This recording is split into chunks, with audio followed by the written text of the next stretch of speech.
Assalamualaikum warahmatullahi wabarakatuh. Perkenalkan, saya dari kelompok berapa kurang tahu, tapi rekan-rekan saya di sini bersama rekan-rekan saya akan menjelaskan tentang nilai moral dan hukum. Dan anggota kelompoknya itu ada Fareji Saputra dan Muhammad Ilhan Fajar, lalu saya sendiri Rizky Karudin Budi Rahman. Baik, langsung saja nilai moral dan hukum. Baik, pertama itu pengertian nilai. Bukunya bagus.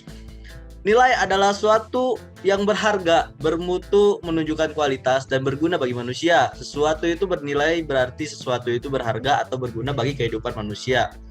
Dan sifat-sifat nilai itu ada 3. Nilai itu suatu realitas abstrak dan ada dalam kehidupan manusia.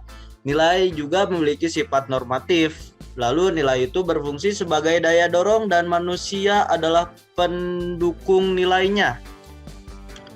Oke. Manusia itu sebagai makhluk yang bernilai akan memaknai nilai dalam 2 konteks. Pertama akan memandang nilai sebagai sesuatu yang objektif. Lalu ada juga yang pandangan kedua itu subjektif, yang artinya itu nilai sangat tergantung pada subjek yang menilainya. Jadi nilai memang tidak akan ada dan tidak akan hadir tanpa hadirnya penilai. Oleh karena itu, nilai melekat dengan subjek penilai. Lalu ada ciri-ciri nilai. Menurut Bambang Darusu tahun 1986 adalah sebagai berikut. Nah, nilai itu suatu realitas abstrak dan ada dalam kehidupan manusia. Nilai juga memiliki sifat normatif, artinya nilai mengandung harapan, cita-cita, dan suatu keharusan sehingga nilai memiliki sifat ideal dan solen. Kala itu. Dan lalu yang ketiga, nilai berfungsi sebagai daya dorong atau motivator dan manusia adalah pendukung nilai tersebut. Lalu ada macam-macam nilai.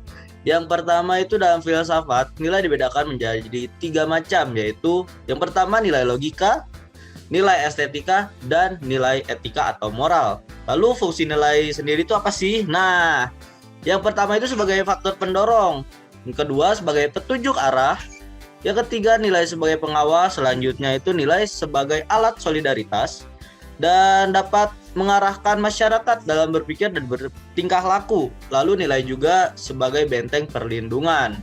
Selanjutnya akan dijelaskan oleh Muhammad Ilhan Fajar untuk pengertian moral sendiri. Silakan. Baik, akan saya lanjut. Moral. Kata moral ini dalam bahasa Yunani sama dengan etas yang menjadi etika. Secara etimologis, etika adalah ajaran tentang baik buruk yang diterima masyarakat umum tentang sikap, perbuatan, kewajiban, dan sebagainya. Moral adalah tata aturan norma-norma yang bersifat abstrak yang mengatur kehidupan manusia untuk melakukan perbuatan tertentu dan sebagai pengendali yang mengatur manusia untuk menjadi manusia yang baik. Mohon di next slide-nya. Oke, sekarang ada jenis moral. Jenis moral itu ada 2. Yang pertama ada moral deskriptif, yang kedua ada moral normatif. Kemudian ada fungsi moral. 1. Mengingatkan manusia untuk melakukan kebaikan demi diri sendiri dan sesama sebagai bagian masyarakat. Yang kedua, menarik perhatian pada permasalahan moral yang kurang ditanggapi. Yang ketiga, dapat menjadi penarik perhatian manusia pada gejala pembiasaan emosional. Oke, selanjutnya, next slide.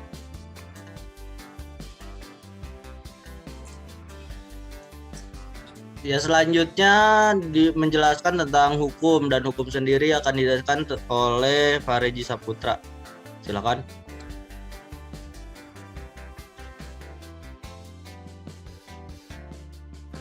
Baik, setelah dijelaskan pengertian nilai dan moral, kita lanjutkan ke hukum. Ada beberapa pendapat para pakar mengenai pengertian hukum. Yang pertama itu, Myers menjelaskan bahwa hukum itu adalah semua aturan yang menyangkut kesusilaan dan ditujukan terhadap tingkah laku manusia dalam masyarakat serta sebagai pedoman bagi penguasa negara dalam melaksanakan tugasnya.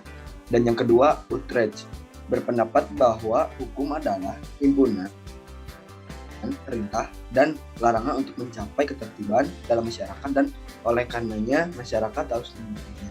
Yang ketiga, Simon Rankir mengatakan bahwa hukum adalah peraturan yang bersifat memaksa dan sebagai pedoman tingkah laku manusia dalam masyarakat yang dibuat oleh lembaga berwenang serta bagi siapa saja yang melanggarnya akan mendapatkan hukuman.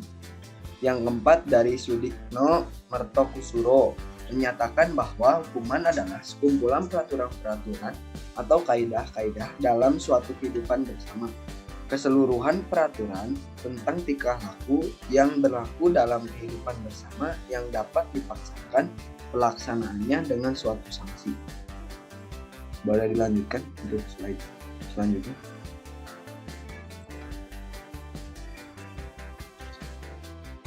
Setelah menjelaskan pengertiannya, jenis hukum ada 3. Yang pertama itu jenis hukum berdasarkan sumber.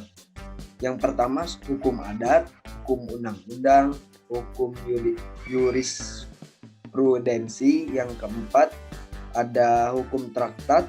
Yang kelima hukum doktrin. Jenis yang kedua itu ada jenis hukum berdasarkan isinya. Yang pertama itu hukum publik dan yang kedua hukum privat. Ada jenis yang ketiga, jenis hukum berdasarkan tempat berlakunya. Yang pertama hukum internasional dan yang kedua hukum lokal atau local law. Selanjutnya,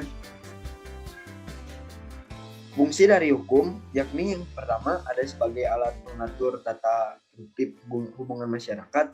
Yang kedua, hukum mempunyai ciri memerintah dan melarang. Yang ketiga, sebagai sarana untuk mewujudkan keadilan sosial lahir batin. Dan yang keempat, ada sebagai penggerak pembangunan.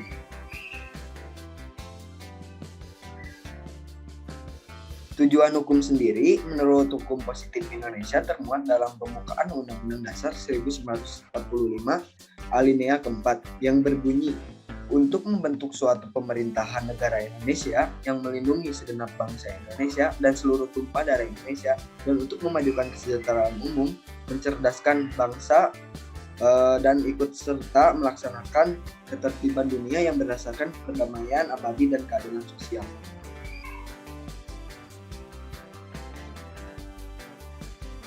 Baik, Ya, untuk slide pengertian selanjutnya dan adalah sekian dan terima kasih ya. Terima kasih untuk rekan-rekan saya sudah menjelaskan. Dan mungkin segitu saja dari kelompok kami. Assalamualaikum warahmatullahi wabarakatuh. Mana?